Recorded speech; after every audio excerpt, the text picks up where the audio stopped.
25 प्रश्न आहेत ना, त्याला 50 मार्क येतात. तसे जर 50 मार्क जर त्याला दिले तर त्या दिवशीचा रिझल्ट खूप वाढेल आणि मग नंतर बाकीच्या राहिलेल्या बॅचचा रिझल्ट लेट डाऊन येईल. शिवदारे जिल्हाधिकाऱ्यांमार्फत मुख्यमंत्र्यांना व शिक्षणाधिकाऱ्यांमार्फत शिक्षण मंत्र्यांना निवेदन देण्यात आलेलं आहे. सध्या झालेल्या महाराष्ट्र सीईटी एक्झाम PCM ग्रुपमधील दिनांक 27 एप्रिल 2025 रविवार या तारखेच्या सकाळच्या शिफ्टमधील मॅथ या विषयातील 25 प्रश्न चुकीचे आलेले आहेत. त्या 25 प्रश्नाचे पर्याय चुकीचे आलेले आहेत. या संदर्भात आम्ही निवेदन दिलेलं आहे.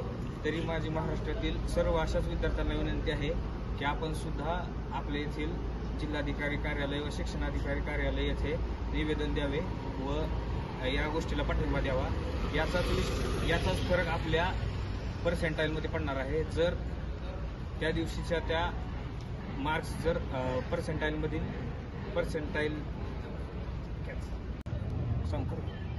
त्या दिवशी 25 प्रश्न चुकलेले आहेत. त्या जर 25 प्रश्न जर ग्रेस मार्क म्हणून विद्यार्थ्यांना दिले तर त्या दिवशीच्या विद्यार्थ्यांना त्याचा फायदा होईल.